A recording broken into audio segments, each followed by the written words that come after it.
નમસ્કાર વિદ્યાર્થી મિત્રો, આજે આપણે ધોરણ 12 રસાયણ વિજ્ઞાનનું 9મું ચેપ્ટર સવર્ગ સંયોજનો વિશે અભ્યાસ કરીશું. તો સવર્ગ સંયોજનને ઇંગ્લિશમાં કોઓર્ડિનેશન કમ્પાઉન્ડ્સ કહેવામાં આવે છે. તો આગળ ઉપર આપણે અભ્યાસ કરેલો કે સંક્રાંતિ ધાતુઓ છે એ ઘણા બધા સંકીર્ણ સંયોજનો બનાવે છે.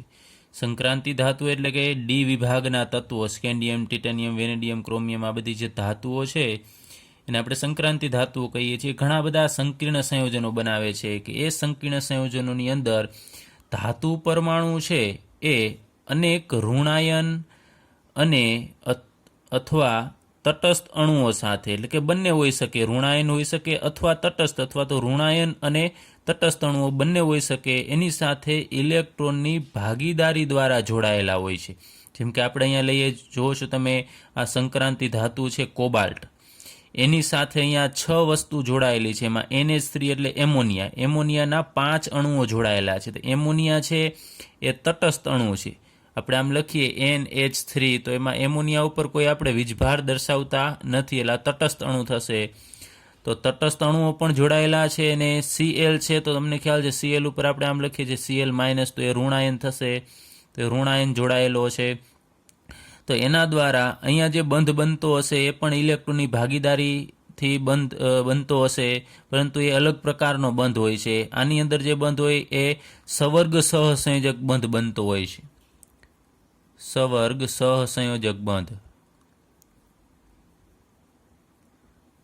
તો સવર્ગ સહસંયોજક બંધ એટલે કોઈ પણ એક જ પરમાણુ કે અણુના ઇલેક્ટ્રોન હશે. આપણે માત્ર સહસંયોજક બંધ લખીએ છીએ, તેમાં આ બંનેના ઇલેક્ટ્રોન, માનો કે ક્લોરીન વચ્ચે સહસંયોજક બંધ બનશે, તો આ બેમાંથી એક ઇલેક્ટ્રોન આ ક્લોરીનનો હશે, આ ઇલેક્ટ્રોન છે એ બીજા ક્લોરીનનો હશે.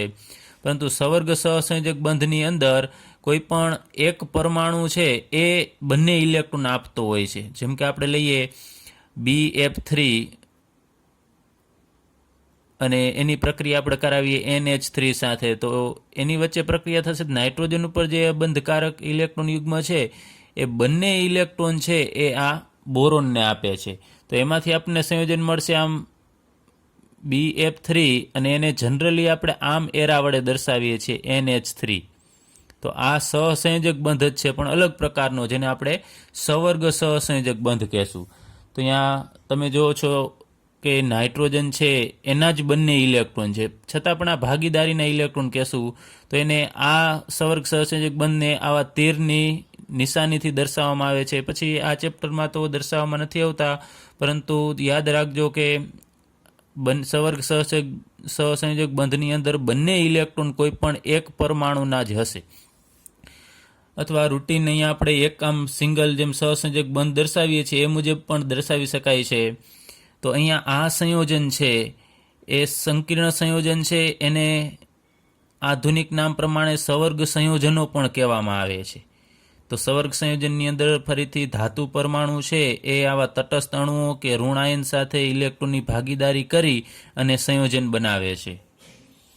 તો આપણે બીજા અમુક ઉદાહરણ લઈએ સવર્ગ સંયોજનોના, જેમ કે ક્લોરોફિલ. તો તમને ખ્યાલ છે ક્લોરોફિલ છે એ વનસ્પતિની અંદર હાજર હોય છે. તો એમાં ક્લોરોફિલની અંદર અહીંયા જે ધાતુ હોય, ધાતુ તરીકે શું હશે, તો મેગ્નેશિયમ હશે, Mg.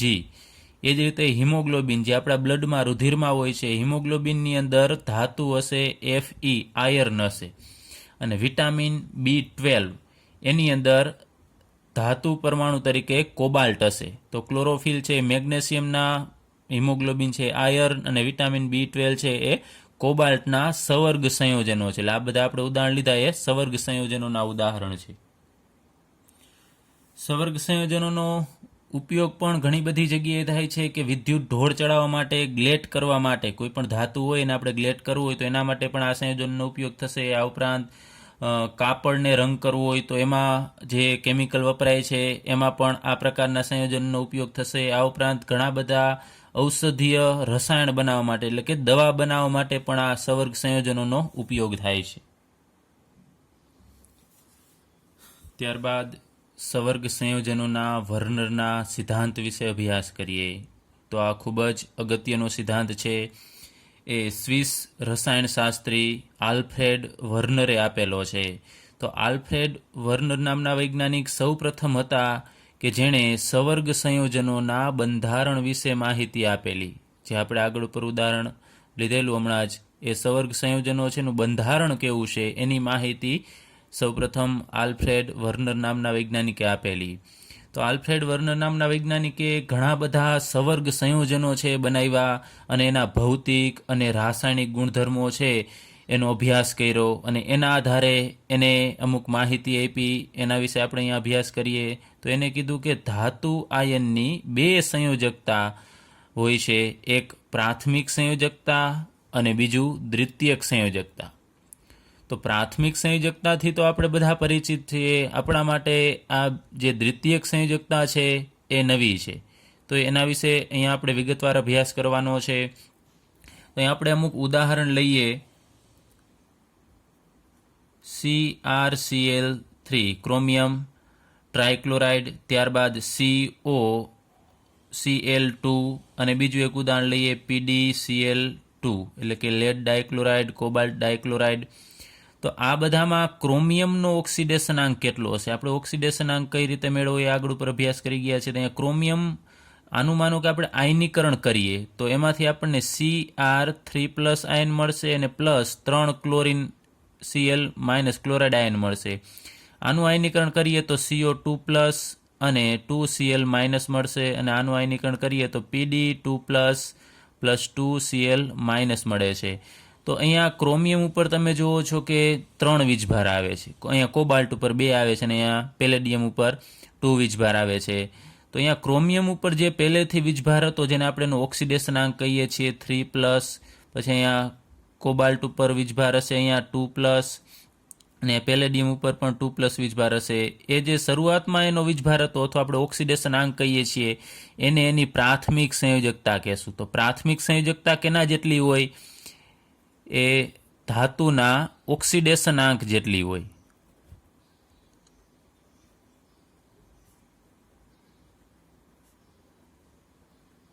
ધાતુ ઉપર જેટલો વીજભાર આવતો હશે એ એની પ્રાથમિક સંયોજકતા થશે. તો આપણે કોઈ પણ બીજી લઈ લઈએ, માનો કે સોડિયમ છે તો સોડિયમ ઉપર હંમેશા +1 જ વીજભાર આવે છે, તો એને પ્લસ, તો સોડિયમની પ્રાથમિક સંયોજકતા છે એ 1 થશે. પણ સોડિયમને પછી પ્રાથમિક સંયોજકતા જોઈએ, એને કોઈ દ્વિતીયક સંયોજકતા હોતી નથી. એ મોટાભાગે સંક્રાંતિ ધાતુઓ છે એમાં જ દ્વિતીયક સંયોજકતા છે જોવા મળે છે. એટલે અત્યારે આપણે સોડિયમને લાગુ નહીં પાડીએ, પરંતુ માત્ર જાણકારી માટે કહું છું કે સોડિયમ ઉપર +1 વીજભાર આવે છે તો સોડિયમની પ્રાથમિક સંયોજકતા છે એ +1 થશે. ત્યારબાદ આપણે એક પ્રક્રિયા લઈએ, COCl3 કોબાલ્ટ ટ્રાયક્લોરાઇડ, અથવા આનું IUPAC નામ લખવું તો આ રીતે થશે કોબાલ્ટ. એનો ઓક્સિડેશનાંક અહીંયા 3+ હોય, કોબાલ્ટનો 3+ હશે એટલે આપણે રોમન અંકમાં અહીંયા 3 લખવાનું થશે, કોબાલ્ટ 3, અને Cl- નું નામ થશે ક્લોરાઇડ. તો કોબાલ્ટ 3 ક્લોરાઇડ છે એની પ્રક્રિયા આપણે કરવી છે AgNO3 સાથે, સિલ્વર નાઇટ્રેટ સાથે કરવી છે. તો તમને ખ્યાલ છે AgNO3 આપણે પાણીની અંદર જો AgNO3 નાખીએ અને જો પાણીની અંદર ક્લોરાઇડ આયન હાજર હોય તો સફેદ અવક્ષેપ મળે છે. તો AgNO3માં રહેલો Ag+ છે એ અહીંયા ક્લોરીન સાથે પ્રક્રિયા કરશે, કારણ કે જેમાં આપણે કીધું COCl2માં CO2+ અને 2Cl- બે આયનો બને છે, એટલે ક્લોરીન છે એ છૂટા પડી જશે દ્રાવણની અંદર. તો આપણે કોઈ પણ આ પાત્ર લીધેલું છે ને પાત્રની અંદર માનો કે આપણે લીધેલું છે COCl3, તો એની અંદર 2 આયનો છે, એના જલીય દ્રાવણમાં આપણને મળશે CO2+ અને Cl-, એવા અહીંયા 3 Cl- છે તો આપણે લખીએ 3 Cl-. અને એની અંદર જ્યારે AgNO3 એડ કરવામાં આવે છે ત્યારે આની અંદર Ag+ છૂટો પડશે અને NO3- છૂટો પડશે. એ Ag+ આ Cl- સાથે જોડાશે. તો અહીંયા 3 ક્લોરીન છે તો આપણે માનો કે 3 મોલ લઈએ છીએ તો 3 અહીંયા Ag+ આ 3 Cl- સાથે જોડાઈ જશે. તો એમાંથી આપણને 3 મોલ AgCl આપશે. તો આ સફેદ અવક્ષેપ આપે છે. દ્રાવણ છે એ સફેદ થઈ જશે, દૂધ જેવા રંગનું થઈ જશે. ત્યારબાદ અહીંયા CO અને અહીંયા 3 NO3 છે ટોટલ. 3 મોલ AgNO3માં 3 NO3 હશે 3 મોલ, તો એ CO સાથે જોડાય અને CO NO3 થ્રાઇઝ આપશે. તો આ સફેદ અવક્ષેપ આપે છે એનો મતલબ કે COCl3 માંથી ક્લોરીન Cl- તરીકે છૂટા પડી અને Ag+ સાથે જોડાય છે. તો આપણે કહી શકાય કે COCl3 ને જ્યારે પાણીની અંદર ઓગાળો છો ત્યારે એમાંથી Cl- છે એ છૂટા પડે છે. તો અહીંયા જે CO ઉપર વીજભાર કેટલો છે 3+ છે, તો આપણે એની પ્રાથમિક સંયોજકતા કહેશું. એ તો હવે તમને ખ્યાલ આવી ગયો છે કે એના ઓક્સિડેશન આંક જેટલો હશે આ ધાતુમાં એ એની પ્રાથમિક સંયોજકતા થશે.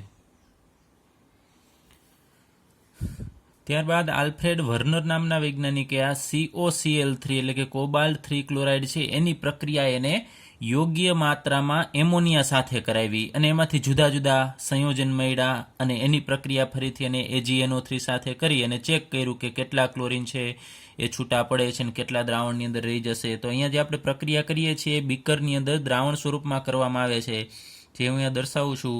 COCl3 એની પ્રક્રિયા એને સૌપ્રથમ 6 મોલ NH3 સાથે કરી.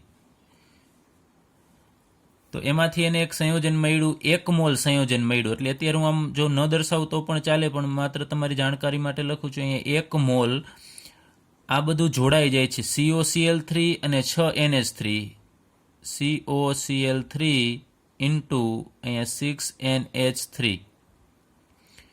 તો COCl3 જ્યારે 1 મોલ COCl3 6 મોલ એમોનિયા સાથે પ્રક્રિયા કરીને જ્યારે આ સંયોજન બનાવશે તો એ સંયોજનનો રંગ પીળો હશે. તો આખું પાત્ર છે એ પીળું થઈ જશે. ત્યારબાદ ફરીથી એને અહીંયા મોલ પ્રમાણ બદલાયું, ઓછો એમોનિયા લીધો, COCl3 એની પ્રક્રિયા એને 5 મોલ NH3 સાથે કરી. તો એને અહીંયા 1 મોલ સંયોજન મળ્યું, COCl3 ઇન્ટુ 5 મોલ NH3. એટલે કે દ્રાવણની અંદર આટલી વસ્તુ હાજર હશે તો એ દ્રાવણનો રંગ એટલે કે આ સંયોજનનો રંગ છે એ જાંબુડિયો મળ્યો.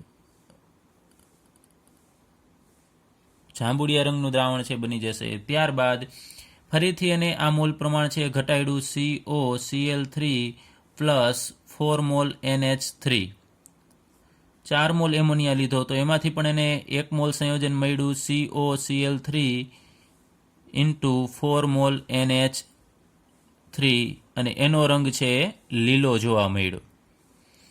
તો પાત્ર છે લીલા રંગનું થઈ જશે. તો આવા જુદા જુદા સંયોજન ફરીથી અહીંયા હું એક એના એ જ સંયોજન અહીંયા લખું છું, COCl3 પ્લસ 4 મોલ NH3. તો એમાંથી મળે છે 1 mall COCl3 into 4 mall NH3 અને એનો રંગ હશે જાંબલી. તો તમને એવું થશે કે આ બંને પ્રક્રિયા છે તો સેમ છે, છતાં પણ અહીંયા રંગ શા માટે અલગ અલગ છે? તો આ બંને જે આપણને નિપજ મળે છે COCl3 ઇન્ટુ 4 NH3 એ એકબીજાના સમઘટકો છે. તો આગળ ઉપર આપણે વાત કરેલી કે બંધારણીય સૂત્ર સમાન હોય, આણ્વીય સૂત્ર સમાન હોય, પરંતુ એના બંધારણીય સૂત્ર છે અલગ અલગ હોઈ શકે. તો આ એકબીજાના સમઘટકો છે એટલે એનો રંગ છે એ અલગ અલગ હશે પણ એના સૂત્ર છે એ સમાન હશે.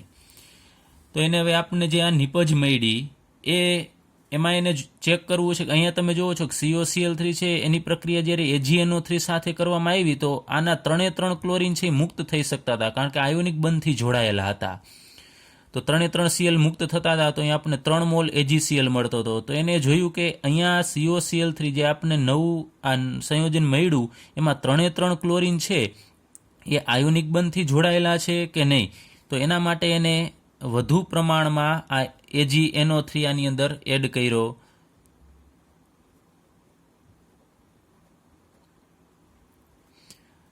તો એને નિપજ તરીકે 3 મોલ AgCl મળ્યા. તો અહીંયાના 3 ક્લોરીન છે એ અહીંયા વધુ પ્રમાણમાં આપણે AgNO3 લીધેલો છે તો અહીંયાથી 3 ક્લોરીન અને અહીંયાથી 3 Ag એ જોડાય અને 3 મોલ AgCl આપે છે. તો 3 મોલ અહીંયા Cl- છૂટા પડે છે નક્કી થયું. ત્યારબાદ આ સંયોજન છે એની અંદર જ્યારે વધુ પ્રમાણમાં AgNO3 એડ કરવામાં આવ્યું તો અહીંયા 3 મોલ AgCl છે મળતા નથી, માત્ર 2 મોલ AgCl જ મળે છે. તો અહીંયા એનો મતલબ કે આ 3 ક્લોરીન છે એ દ્રાવણમાંથી Cl- તરીકે જતા નથી, માત્ર કેટલા જશે? 2 ક્લોરીન જ જશે, કેમ કે જે દ્રાવણમાં આયનીકરણ જેનું થઈ શકશે એ જ દ્રાવણમાં Cl માઇનસ તરીકે મુક્ત થશે. જે Cl માઇનસ તરીકે મુક્ત થશે એ જ Ag પ્લસ સાથે જોડાશે. તો યાદ રાખજો, Ag સાથે જે ક્લોરીન જોડાણા એ આમાંથી આયનીકરણથી મુક્ત થયેલો આયન હશે. તો એનો મતલબ કે અહીંયા 3માંથી 2 જ ક્લોરીન મુક્ત થાય છે, તો એક ક્લોરીન મુક્ત થતો નથી. ત્યારબાદ આની પ્રક્રિયા પણ વધુ પ્રમાણમાં AgNO3 સાથે કરવામાં આવે છે.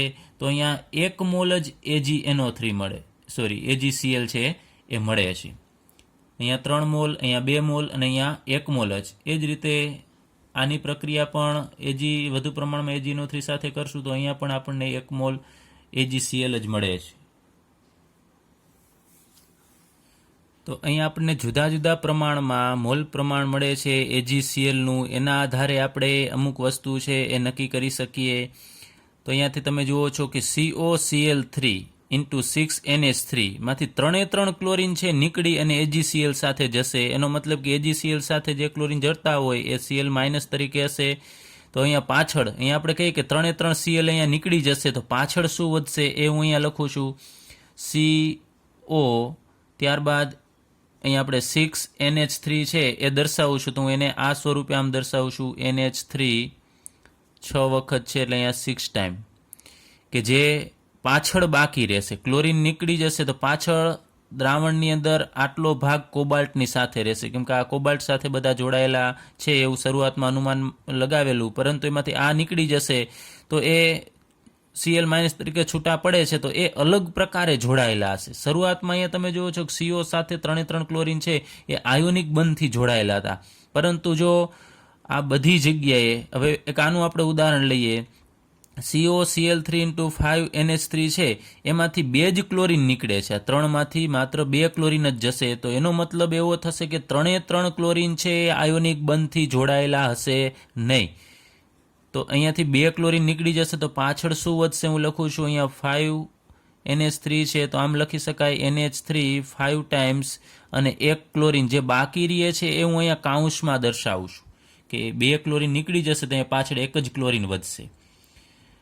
એ જ રીતે અહીંયા આપણે જોઈએ કે COCl3 × 4NH3 છે એમાંથી 3માંથી 1 જ ક્લોરીન જાય છે, તો 2 ક્લોરીન વધશે અને NH3 છે એ 4 છે, તો અહીંયા 4 અને 2 ક્લોરીન બાકી રહેશે એટલે આપણે Cl2 દર્શાવીએ. તો અહીંયા વર્નર નામના વૈજ્ઞાનિકે સૂચવ્યું કે આ અમુક જે બધા ક્લોરીન છે એ એક પ્રકારની સંયોજકતાથી જોડાયેલા હશે નહીં. અહીંયા 3 ક્લોરીન છે દૂર થઈ જાય છે, તો એનો મતલબ કે અહીંયા 3 ક્લોરીન છે એ આયોનિક બંધથી જોડાયેલા હશે, કારણ કે એનું આયનીકરણ થઈ અને Cl માઇનસ બને Ag સાથે જોડાઈ જશે. તો અહીંયા આનું આપણે સૂત્ર બનાવવું હોય તો કઈ રીતે બનાવી શકાય? તો દ્રાવણની અંદર આ CONH3 6 ટાઈમ છે એના ઉપર 3+ વીજભાર આવશે. એનું કારણ શું છે કે અહીંયા COCl3 શરૂઆતમાં હતું, એમાં અહીંયા કોબાલ્ટનો ઓક્સિડેશનાંક +3 હતો, તો અહીંયા +3 છે એ એની આપણે પ્રાથમિક સંયોજકતા કહેલું.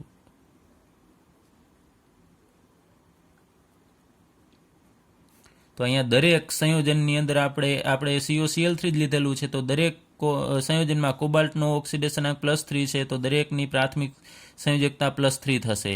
પરંતુ હવે આપણને નવું સંયોજન મળે છે આ અલગ જ રંગનું, એનો ઓક્સિડેશનાંક આપણે ગણીએ તો અહીંયા એના એ જ રહેશે. CO નો ઓક્સિડેશનાંક 3+ છે અને બાકી જે ક્લોરીન છૂટા પડે છે 3 ક્લોરીન એ દ્રાવણમાં આયન સ્વરૂપે હશે. અહીંયા જે છૂટા પડે છે એને આપણે આમ લખીએ 3Cl- અથવા તો જો આયન સ્વરૂપે ન લખવું તો અહીંયા Cl3 વડે પણ દર્શાવી શકાય, પણ અત્યારે એ છૂટા પડી શકે છે ક્લોરીન, એને આપણે આયન સ્વરૂપે દર્શાવીએ 3Cl-. ત્યારબાદ આ સંયોજનમાંથી 2 ક્લોરીન છે દૂર થઈ શકે છે, તો અહીંયા 2Cl-, તો પાછળ અહીંયા કોબાલ્ટ ઉપર વીજભાર છે એ 2+ આવશે. તો 2+ શા માટે આવે છે? તો અહીંયા આનો ઓક્સિડેશનાંક તો 3+ હતો જ, આનો ઓક્સિડેશનાંક 0 હોય NH3નો અને ક્લોરીનનો ઓક્સિડેશનાંક -1 આવે, તો 3+ અને -1 એનો સરવાળો કરીશું એટલે આપણને +2 મળશે. એ આપણે કાઉન્સ ઉપર દર્શાવવાનું હોય છે. અને 2 ક્લોરીન છે તો 2Cl-. ત્યારબાદ અહીંયા CONH3 4 ટાઈમ Cl2 છે, તો આનો ઓક્સિડેશનાંક +3 છે, NH3 4 છે એનો તો 0 ઓક્સિડેશનાંક થશે, અને 2 ક્લોરીનનો -2, તો આનો સરવાળો કરીશું તો આપણને 1 મળશે એ આપણે કાઉન્સ ઉપર લખવાનું અને 1 ક્લોરીન બહાર દર્શાવવાનું. તો ટૂંકમાં અહીંયા આપણે 3 ક્લોરીન બધી જગ્યાએ છે એમાંથી જે એજી સાથે જશે એ બધાને આપણે બહાર દર્શાવેલા છે અને જે બાકી રહેશે એને આપણે કાઉન્સની અંદર દર્શાવેલા છે. ત્યારબાદ આ સંયોજન છે એને પણ આપણે લખીએ તો સેમ ઉપર મુજબ જ થશે, કારણ કે એકબીજાના સમઘટકો છે. Cl2 ઉપર 2+ અને અહીંયા Cl-. આ બધાનો રંગ હોય છે, હું લખતો નથી, પીળો, જાંબુડિયો, લીલો અને જાંબલી રંગ. હવે આ બધાની વાહકતા અને જ્યારે દ્રાવણની અંદર એડ કરવામાં કે દ્રાવણ સ્વરૂપમાં હશે અને પાણીની અંદર એડ કરીએ છીએ તો એની અંદર એની વાહકતા એટલે કે ધન આયન ને ઋણ આયન છે કેટલા ઉત્પન્ન થશે. તો આ ચોરસ કાઉન્સમાં જે આપણે દર્શાવેલો છે એ આખો આયન સંયુક્ત હશે, ભેગો હશે. એમાંથી NH3 છે એ છૂટા પડશે નહીં. તો ધન આયનને આપણે આ રીતે દર્શાવીએ, અહીંયા 1 અને ક્લોરીન છે ઋણ આયન અહીંયા આપણને 3 મળે છે, તો એમ લખી શકાય 1/3. તો દ્રાવણની વાહકતા એટલે એની અંદર 1/3 એ વિદ્યુત વિભાજ્ય હાજર છે, એટલે કે ધન આયન 1 છે અને ઋણ આયન 3 છે. એ જ રીતે અહીંયા જુઓ તો તમે જોઈ શકો છો ધન આયન એટલે આખો જે ચોરસ કાઉન્સ છે ધન આયન છે તો એ 1 જ છે અને અહીંયા બાર ઋણ આયન છે 2 છે, તો 1/2 વિદ્યુત વિભાજ્ય છે. ત્યારબાદ અહીંયા આખો કાઉન્સ 1 છે એટલે ધન આયન 1 અને ઋણ આયન સામે 1 છે, તો 1/1 વિદ્યુત વિભાજ્ય. અહીંયા પણ 1/1 જ થશે.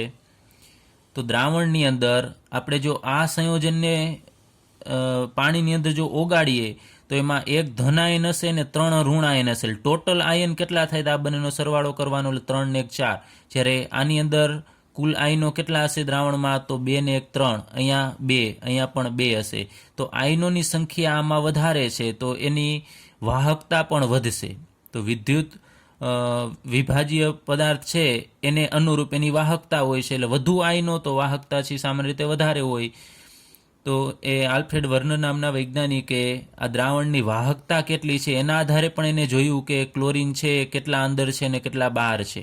હવે એક બીજું કે જે આપણે અહીંયા ચોરસ કાઉન્સ દર્શાવેલો છે એની અંદર જે ક્લોરીન છે ને એ દ્રાવણની અંદર Cl- તરીકે નીકળી શકતો નથી. અહીંયા પણ 2 ક્લોરીન છે એ બહાર આયન સ્વરૂપે નીકળી શકશે નહીં Cl- તરીકે. આ આખો સંયુક્ત એક જ આયન કહેવાય. જેમ આપણે Na+ આમ દર્શાવીએ છીએ કે Na+ એકલો આયન છે, એમ આખો હવે ચોરસ કાઉન્સ છે આખો એકલો આયન થશે.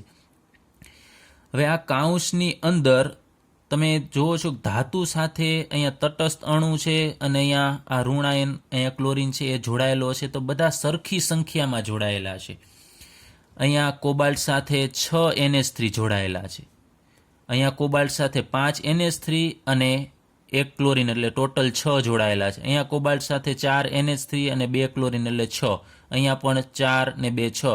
તો કોબાલ્ટ સાથે અહીંયા 6 તટસ્થ અથવા તો ઋણ આયન છે જોડાયેલા છે. તો કાઉન્સની અંદર ધાતુ સાથે જે ડાયરેક્ટલી જોડાયેલા છે એને આપણે એની દ્વિતીયક સંયોજકતા કહેશું.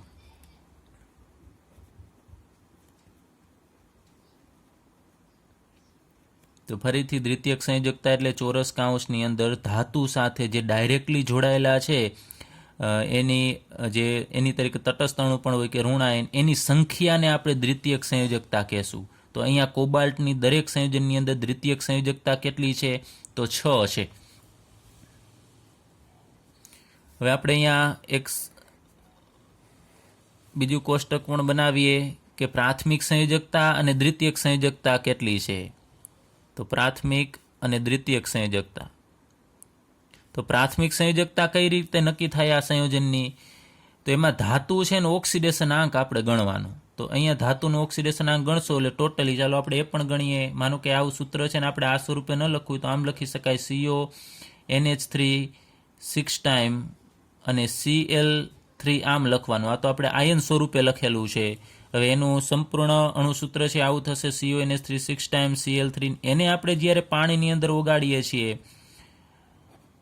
તો 2 આયનો મળશે આપણને, એક CONH3 6 ટાઈમ, એના ઉપર 3+ વીજભાર આવશે અને પ્લસ અહીંયા 3 ક્લોરીન છે એ Cl- તરીકે મુક્ત થશે. ટોટલ અહીંયા 3 Cl- અને એક આ આખો આયન 4 આયન છે દ્રાવણની અંદર મળશે. પરંતુ આ ક્લોરીન કાઉન્સની અંદરના છે એ ફરીથી કહું છું એ બહાર જશે નહીં, કારણ કે અલગ સંયોજકતાથી જોડાયેલા છે. અને અહીંયા બહારના જે ક્લોરીન છે ને એ બધા આયોનિક બંધથી જોડાયેલા હશે, અને આયોનિક બંધથી જે જોડાયેલા છે એને આપણે પ્રાથમિક સંયોજકતા કહેશું. અને પ્રાથમિક સંયોજકતા કેના જેટલી હોય? અહીંયા ધાતુના ઓક્સિડેશન આંક જેટલી. તો અહીંયા આ બધાની ઓક્સિડેશન અવસ્થા છે એ 3 થશે. તો પ્રાથમિક સંયોજકતાની 3, આની પણ 3 થશે, અને ઓક્સિડેશન આંક ગણીએ તો 3 થશે બધા. ચાલો, કઈ રીતે ઓક્સિડેશન આંક ગણવો એ મેં તમને વાત કરી લઈએ. આપણે ગણીએ તો આનો ઓક્સિડેશન આંક આપણે ગણવો છે તો અહીંયા x ધારી લઈએ, પ્લસ અહીંયા 6 NH3 છે, તો 6 અને NH3 નો વીજભાર કયો? તો NH3 તો તટસ્થ અણુ છે એટલે એનો વીજભાર 0. અહીંયા પ્લસ 3 ક્લોરીન છે તો 3 લખવાનો, અને 1 ક્લોરીન ઉપર ઋણ વીજભાર હોય -1, આમ લખીને બરાબર 0 લખવાનું છે. તો અહીંયા x પ્લસ 6 ગુણ્યા 0 એટલે 0, અને અહીંયા -3 થશે બરાબર 0. તો આપણે -3 ને પેલી સાઈડ જવા દઈએ તો +3 થશે. તો અહીંયા કોબાલ્ટનો ઓક્સિડેશન આંક +3 હોય તો એ એની પ્રાથમિક સંયોજકતા. તો દરેકમાં તમે ઓક્સિડેશન આંક ગણશો તો અહીંયા +3 જ મળશે. હવે એની દ્વિતીયક સંયોજકતા કેટલી? તો દ્વિતીયક સંયોજકતા માટે તમારે આ કાઉન્સની અંદરની વસ્તુને ધ્યાનમાં લેવાની છે. તો કોબાલ્ટ સાથે 4 NH3 અને 2 ક્લોરીન, દરેક જગ્યાએ 6 NH3 છે તો અહીંયા એની દ્વિતીય સંયોજકતા 6 આવશે. અહીંયા પણ 5 ને 1 6, અહીંયા 4 ને 2 6, અને અહીંયા 4 ને 2 6, એટલે એની દ્વિતીયક સંયોજકતા 6. તો આ તમને MCQમાં પણ પૂછી શકે, કોઈ એવું સંયોજન આપે કે એની પ્રાથમિક સંયોજકતા કેટલી છે, દ્વિતીયક સંયોજકતા કેટલી છે. તો પ્રાથમિક સંયોજકતા ઓક્સિડેશન આંકની મદદથી આપણે કહી શકાય, અને દ્વિતીયક સંયોજકતા તમારે આ ધાતુ સાથે ડાયરેક્ટલી કેટલા બીજા લિગેન્ડ છે, અને આપણે લિગેન્ડ પણ કહેશું જે આગળ ઉપર અભ્યાસ કરીશું, ઋણાયન કે તટસ્થ જોડાયેલા છે એની સંખ્યાને આપણે એની દ્વિતીયક સંયોજકતા કહેશું. હવે આપણે જે 1:3 ને બધું દર્શાવેલું છે, તમે આ રીતે બધા સમીકરણ આ રીતે બનાવી શકો ને એની મદદથી જોઈ શકો કે અહીંયા 2 જ ક્લોરીન છે છૂટા પડશે. તો જેમ વધુ પ્રમાણમાં દ્રાવણની અંદર આયનો હશે એમ એની વાહકતા છે વધુ હશે. તો તમને એમ પણ પૂછી શકે આવા જુદા જુદા સંયોજન આપીને કે કેની વાહકતા છે વધુ હશે, તો તમારે બસ એનું આયનીકરણ કરી જોવાનું. જેમાં આયનોની સંખ્યા વધારે આવે એની વાહકતા છે વધારે હશે. ચલો, હવે આપણે વર્નરના સિદ્ધાંતની અભિધારણાઓ વિશે અભ્યાસ કરીએ. તો સવર્ગ સંયોજનોમાં ધાતુઓ 2 પ્રકારના બંધન એટલે કે સંયોજકતા દર્શાવે છે. એટલે કે ધાતુઓ 2 પ્રકારની સંયોજકતાથી જોડાયેલા હોય છે. એમાંની એક પ્રાથમિક સંયોજકતા અને બીજી સંયોજકતા હોય છે, એને કહેવામાં આવે છે દ્વિતીયક સંયોજકતા, જે આપણે આગળ ઉપર અભ્યાસ કરેલો. એટલે સવર્ગ સંયોજનોની અંદર જો ખાસ યાદ રાખજો, જે સંયોજનો સવર્ગ સંયોજનો છે એમાં ધાતુઓ 2 પ્રકારના બંધન ધરાવે છે, પ્રાથમિક અને દ્વિતીયક. એના સિવાયના સામાન્ય સંયોજનો હોય જેમ કે સોડિયમ ક્લોરાઇડ કે કોઈ પણ કોબાલ્ટ 3 ક્લોરાઇડ, એની અંદર આ પ્રકારની સંયોજકતા હોતી નથી. માત્ર સવર્ગ સંયોજનોની અંદર જ આ પ્રકારની સંયોજકતા છે એ જોવા મળશે. હવે પ્રાથમિક સંયોજકતા છે એ સામાન્ય રીતે આયનીકરણ પામે તેવી હોય છે અને ઋણ આયન વડે સંતોષાય છે. તો અહીંયા આપણે એક ઉદાહરણથી આ સમજીએ કે અહીંયા આપણી પાસે એક આ સવર્ગ સંયોજન છે, એનું જ્યારે આયનીકરણ થશે તો તમને ખ્યાલ છે કે આ જે કાઉન્સની અંદરની વસ્તુ છે, સમૂહ કે અહીંયા ઋણાયન છે, એ બહાર નીકળશે નહીં. એને આપણે કાઉન્સની અંદર જ રાખવાનું. દ્રાવણ અવસ્થામાં પણ એ છૂટા પડશે નહીં. CO NH3 5 ટાઈમ્સ Cl એ એમનેમ રહેશે. માત્ર કાઉન્સની બહાર છે એનું જ આયનીકરણ થશે. તો અહીંયા 2 ક્લોરીન છે એ Cl- તરીકે મુક્ત થશે, જ્યારે અંદરનો ક્લોરીન છે એ બહાર નીકળશે નહીં, કારણ કે એ ક્લોરીન દ્વિતીયક સંયોજકતાથી જોડાયેલો છે. તો અહીંયા 2Cl- મળે છે બહાર, તો આ આયન ઉપર વીજભાર આવશે 2+, એટલે આ આખો કાઉન્સ છે એના ઉપર +2 વીજભાર ને બાકી 2 Cl-. તો અહીંયા પ્રાથમિક સંયોજકતા આપણે કેને કહીએ છીએ? તો કોબાલ્ટનો ઓક્સિડેશન આંક છે એ કેટલો છે? આપણે આગળ પર વાત કરી 3+ છે, તો એની પ્રાથમિક સંયોજકતા 3+ છે. એ આયનીકરણ પામે છે, તો એમાંથી તમે જુઓ છો એની પ્રાથમિક સંયોજકતાથી જે જોડાયેલા હશે ને એનું આયનીકરણ થશે. તો અહીંયા આ 2 ક્લોરીન છે એ જ પ્રાથમિક સંયોજકતાથી જોડાયેલા છે, જ્યારે કાઉન્સની અંદર જે રહેલા છે એ બધા જ દ્વિતીયક સંયોજકતાથી જોડાયેલા છે. તો ફરીથી પ્રાથમિક સંયોજકતા છે એ સામાન્ય રીતે આયનીકરણ પામે તેવી હોય છે. તો આ 2 ક્લોરીન છે એ પ્રાથમિક સંયોજકતાથી જોડાયેલા છે, જેનું આયનીકરણ થઈ શકે છે. તો પ્રાથમિક સંયોજકતા કેના વડે સંતોષાય છે? તો ઋણ આયન વડે સંતોષાય છે કે અહીંયા CO એની પ્રાથમિક સંયોજકતા 3+ છે તો ધન વીજભાર છે, તો સામે કયો વીજભાર હોવો જોઈએ? તો ઋણ વીજભાર. તો તમે જુઓ છો આ Cl અહીંયા છે એ માઇનસ તરીકે હશે, તો ઋણ આયનથી એ પ્રાથમિક સંયોજકતા છે એ સંતોષાશે. તો અહીંયા હું લખી નાખું છું આ 2 ક્લોરીન છે એ પ્રાથમિક સંયોજકતાથી જોડાયેલા છે.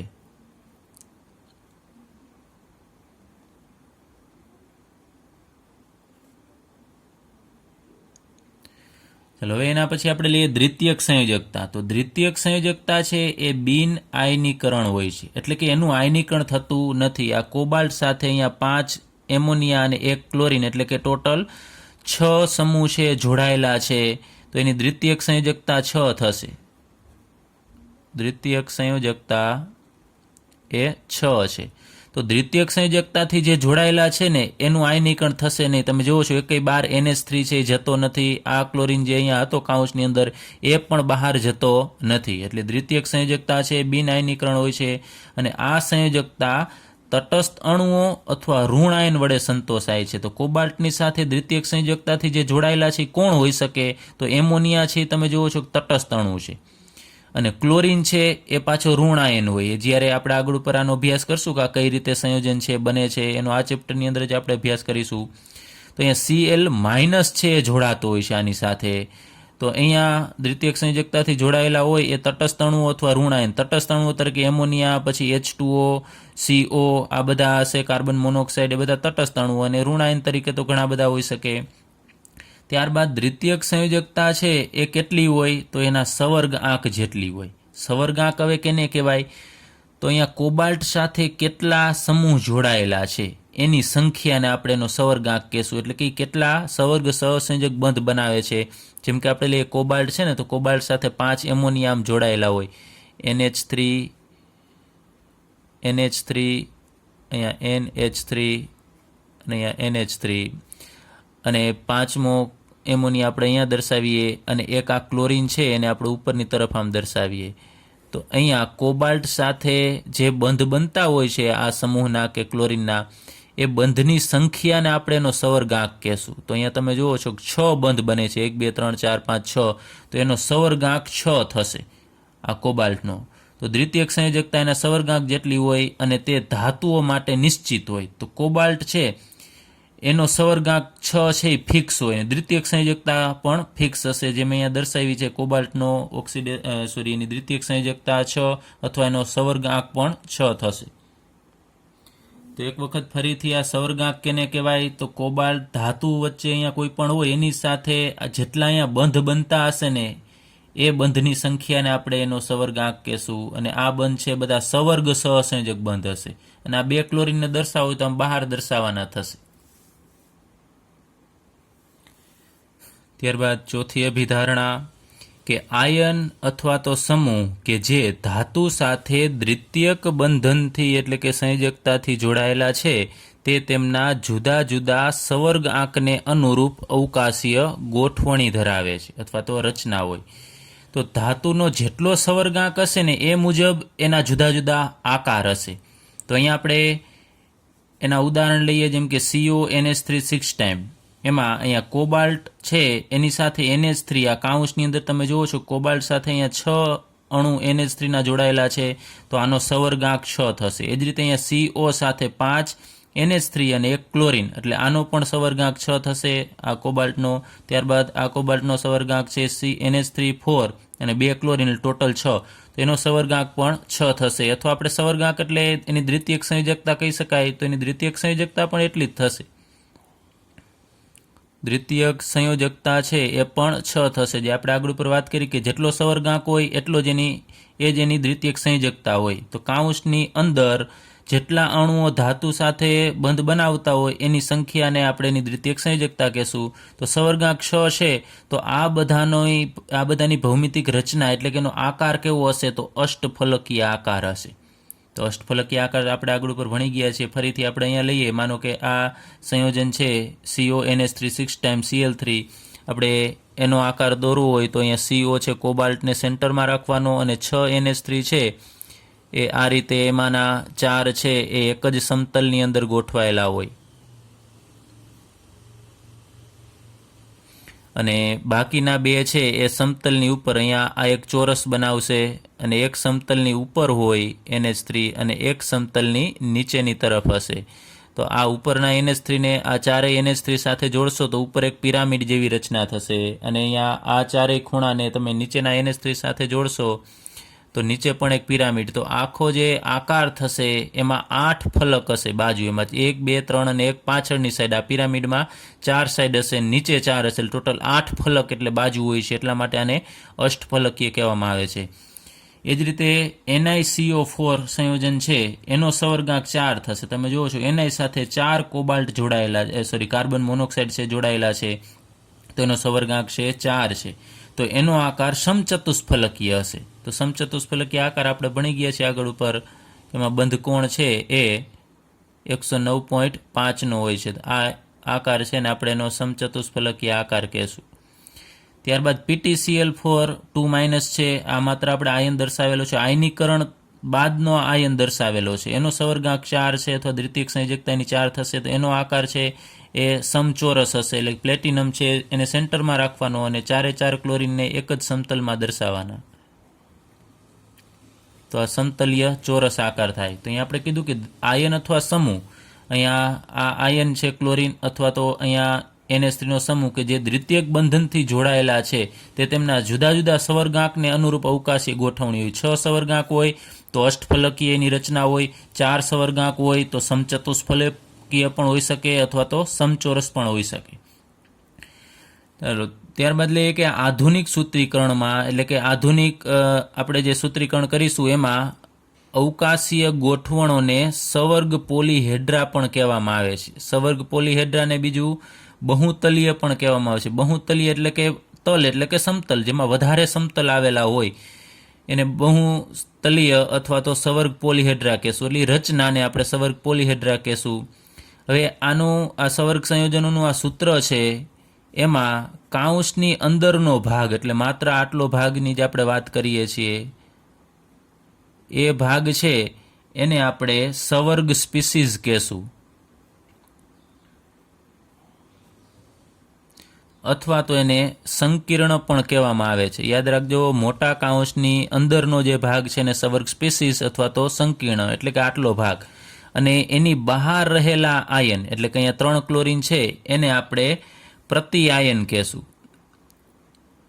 પ્રતિ આયન એટલા માટે કે એનાથી વિરુદ્ધ આ જે કાઉન્સ છે એ ધન ભાગ હશે, એ ધન આયન હોય. તમે જુઓ છો અહીંયા બધે ધન આયન છે, તો સામેનો અહીંયા આયન છે એ ઋણ આયન હશે, એટલે એને પ્રતિ આયન કહેવામાં આવે છે. એટલે કે બંનેના વીજભાર છે એ અલગ અલગ હશે. ઇંગ્લિશમાં એને કાઉન્ટર આયન પણ કહેવામાં આવે છે.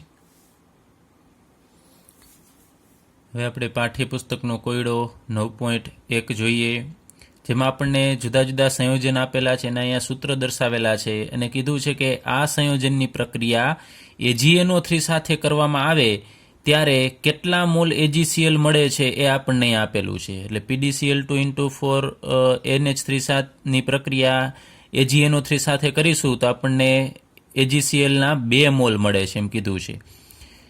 તો આપણે એના આધારે આ દરેકમાં ધાતુની દ્વિતીયક સંયોજકતા છે એ કહેવાની છે.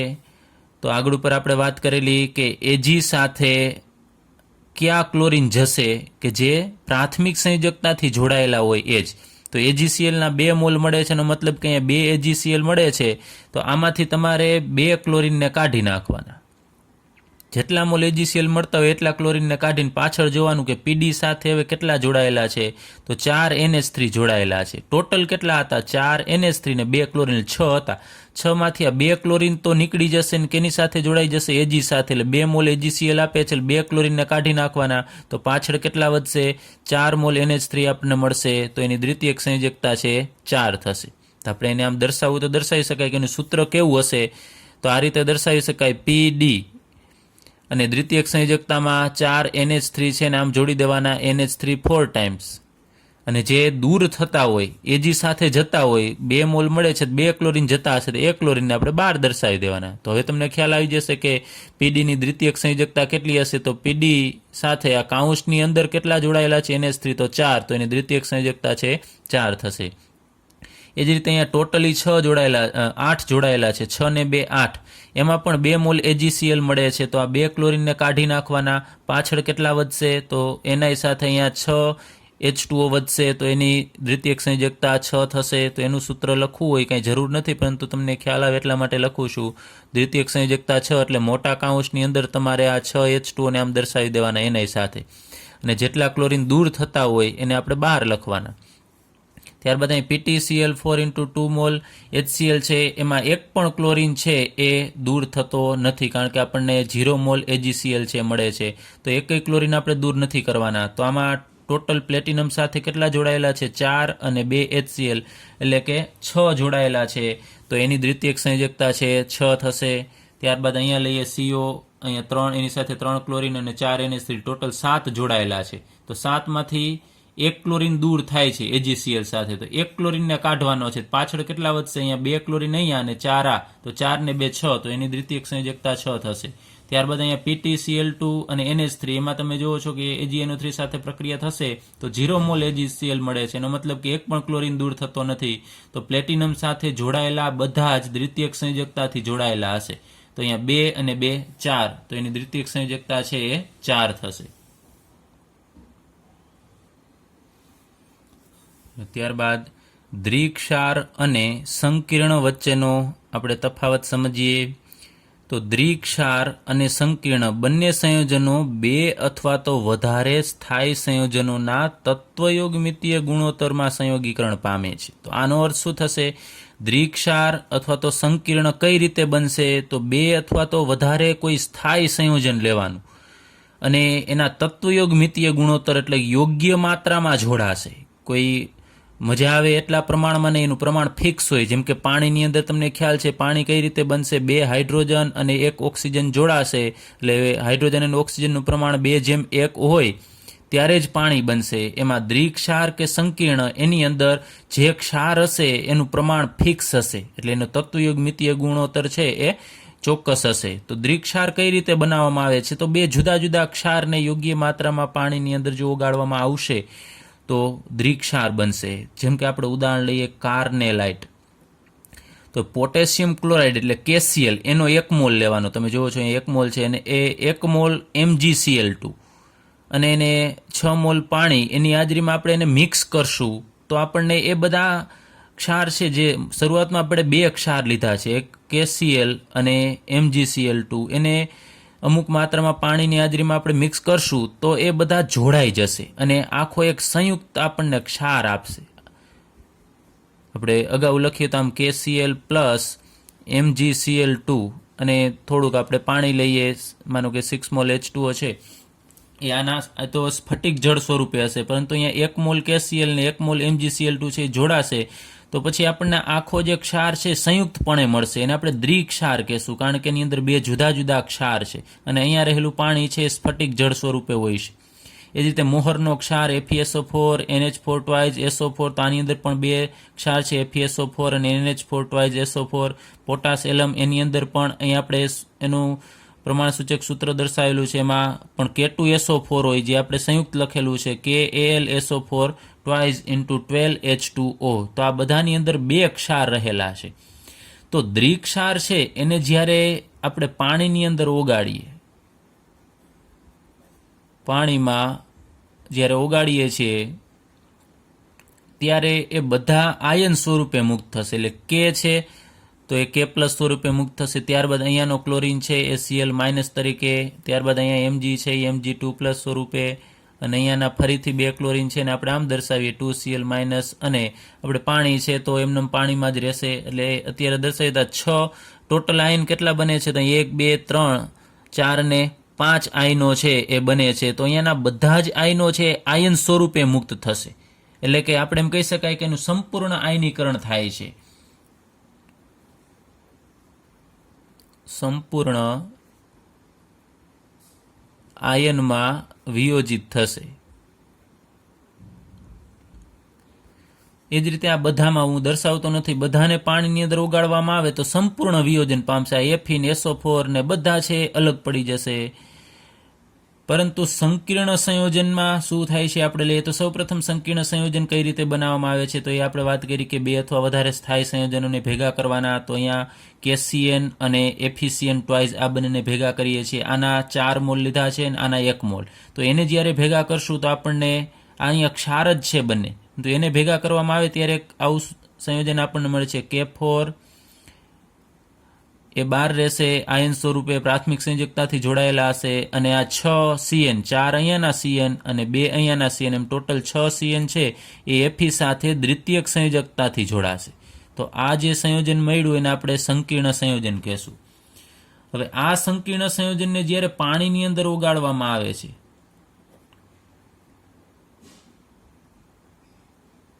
ત્યારે આપણને કાઉન્સની બહાર છે એનું જ આયનીકરણ થશે, એટલે કે 4K+ મળશે.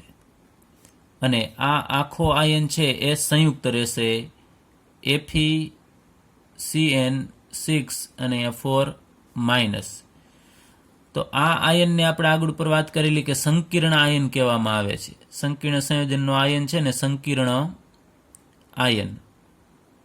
હવે સંકીર્ણ આયનનું પાછું આયનીકરણ થતું નથી. એની અંદર રહેલા આ Fe અને Cn છે એ અલગ પડતા નથી. આનો Fe છે એ કાંઈ આમ Fe2+ કે આનો Cn છે Cn- તરીકે છૂટા પડતા નથી. એનો ખાસ અગત્યનો તફાવત છે કે આમાં બધા જ આયનો તરીકે છૂટા પામશે, સંપૂર્ણ વિયોજન થશે, જ્યારે આમાં કાઉન્સની અંદર એટલે કે સંકીર્ણ આયન છે એની અંદર જે તત્વ કે સમૂહ રહેલા છે એનું આયનીકરણ થતું નથી. એ આયન સ્વરૂપે મુક્ત થશે નહીં. તો એ દ્વિક્ષાર ને પાણીમાં ઓગાળીએ છીએ જે આયનો મળે છે ને એને આપણે સાદા આયનો કહી શકાય, કારણ કે સિમ્પલ છે. K+, Cl-, Mg2+, Cl- એ બધા સિમ્પલ સાદા આયનો છે. જ્યારે આ સાદો આયન ન કહી શકાય, કારણ કે એની અંદર જુદા જુદા પ્રકારના તત્વ છે એ જોડાય અને એક સંકીર્ણ એટલે કે જટિલ આયન બનાવે છે. તો આ સાદો આયન નથી. આને આપણે સાદો આયન કહી શકાય, પણ આ સંકીર્ણ આયનનું ફરીથી સાદા આયનમાં રૂપાંતર થતું નથી.